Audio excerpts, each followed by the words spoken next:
इसलिए घट के समान अनादि है, अनात्मा है। ये जो सावयव होता है, कार्य होता है, वो विनाशी होता है।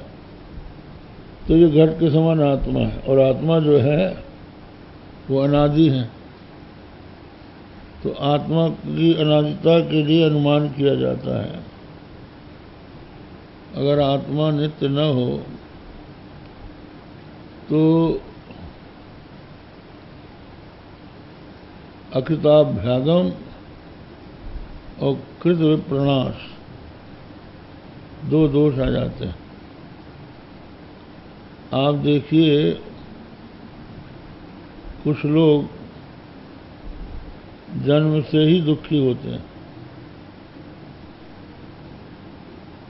कोई गूंगा होता है, कोई बहरा होता है, कोई लूला लंगड़ा होता है, कोई बुद्धि की कमी का होता है।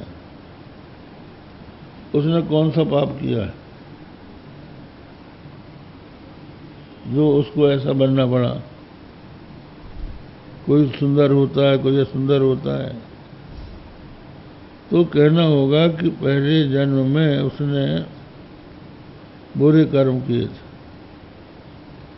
और कुछ लोग उत्तम बुद्धि के होते हैं, देखने में सुंदर होते हैं, परिवार उसको अच्छा मिलता है, तो ये कहना होगा कि इसने पहले पुण्य किया। गीता में भी लिखा है, शुचि नाम श्रीमतांगे योगा भ्रष्टो भी आए थे।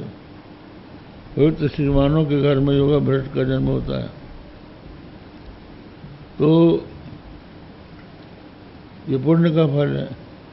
तो पहले ये था, संसार के लोगों के सुख दुख के वैलक्षण्य से यह अनुमान होता है कि इसके पहले ये आत्मा थी, ये जीव था। उस जीव के कर्मों का फल इस जन्म में भोग रहा। और अब बहुत से कर्म हम लोग कर रहे हैं, अच्छे और बुरे सभी कर्म कर रहे हैं। तो उन कर्मों का फल इसी जन्म में तो मिल नहीं जाएगा। उसी कर्मों का फल भोगा जा सकता है। और जैसे मीमांसक लोग मानते हैं कि यहाँ पर आप याग करेंगे तो मरने के बाद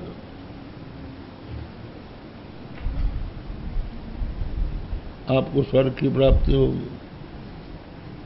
ये भी माना जाता है कि जो पाप करता है, पाप करने वाला मरने के बाद नरक जाता है, और रहेगा तभी तो नरक जाएगा। नहीं रहेगा तो कौन नरक जाएगा, कौन स्वर्ग जाएगा? इसलिए आत्मा को नित्य मानना पड़ेगा, अनादि मानना पड़ेगा।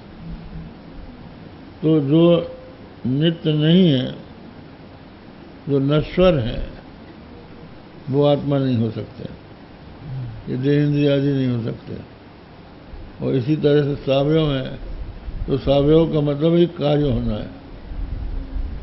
जो अवयव माना होता है, जिसके अंग प्रत्यंग होते हैं, वही सावयव क्या है? अवयव माने अंग, टुकड़े। जैसे घट जो है सावयव है, दो से मिलकर बनता है। तो सावयव जो है वो कार्य होता है, ये नियम। और जब कार्य सिद्ध हो जाएगा तो नाशवान हो जाएगा। इसीलिए वो महिमना स्तोत्र हम याद कर रहे थे प्रवचन में कि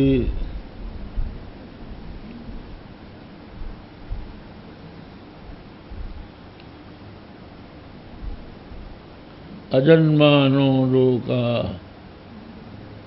अजन्मानो लोका किमवय भवन्तोऽपि भवताम् हृष्टादारं किम अनादित्य भवति।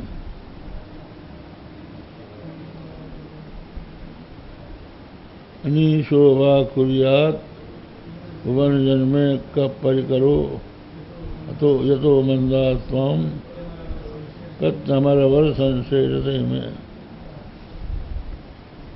अवयवम बंतो भी लोका अजन्माना किम। जो सावयव है, सावयव जो है उसका जन्म होता है, और जिसका जन्म होता है तो कार्य होता हो, तो कार्य सकर्तृक होता है। जब जगत कार्य है सावयव होने के कारण, तो उसका कोई कर्ता होगा। तो इस जगत का कर्ता कौन है? तो बोले जीव है। तो जीव क्या करता होगा?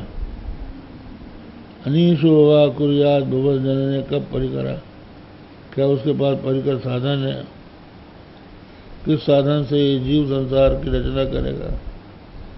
तो कहना होगा कि कोई सर्वज्ञ सर्वशक्तिमान है, वही शिव है। इसलिए जो ना समझ है वो आपके अस्तित्व पर संशय करते हैं। जो जगत देखता है उसको संसार परमात्मा के ऊपर संशय नहीं होता। अगर बेटा है तो बाप है, अगर बाप नहीं है तो बेटा कहाँ से आ जाएगा? कोई हम दृष्टांत देते हैं कि किसी माँ का बेटा भगवान का ध्यान कर रहा था, तो एक दिन उसके पिता ने बुलाया। पिता नास्तिक था, तो बेटे के ध्यान छोड़कर आने में विलंब हुआ। तो वो उस पर नाराज हुआ कि क्या कर रहा था तू, इतनी देर से क्यों आया? तो वो बोला कि मैं ध्यान कर रहा हूँ। और किसका ध्यान कर रहा था? उसने उत्तर दिया मैं भगवान का ध्यान कर रहा था। उसने पिता ने कहा कि भगवान नाम की कोई चीज नहीं है। उसने पूछा कि फिर ये संसार कैसे बन गया? बोले नेचर से बन गया, प्रकृति से बन गया। तुम्हारी माँ जो है ना समझ है, तुमको ये ब्रह्म में डाल रखा है कोई भगवान है, ये सब कुछ नेचर करता है। तो उसने सुना, सोचा पिताजी से बहस करना व्यर्थ है। तो वो ड्राइंग सीखता था, चित्रकला वाला था। तो उसने एक बहुत सुंदर चित्र बनाया, उसमें रंग डाले और पिताजी की मेज में रख दिया। अब पिताजी की मेज में जब रखा, रात को रख दिया उसने, सवेरे जब वो अपने ऑफिस की कुर्सी में बैठे तो सामने बढ़िया चित्र दिखाई पड़ा। ओ क्या सुंदर चित्र है। बेटे को बुलाया, बेटे तुमने ये चित्र बनाया? कि नहीं पिताजी, तो नेचर ने बनाया। कागज पड़ा था, रंग पड़े थे, हवा चली और उससे ये सब बन गया। बोले कि जहाँ जैसी रंग की आवश्यकता है उस तरह का रंग वही भर सकता है जो कलाकार हो, जो इसको जानने वाला हो। तो उसने पूछा कि फिर जानने वाले के बिना अब एक छोटा सा चित्र नहीं बन सकता?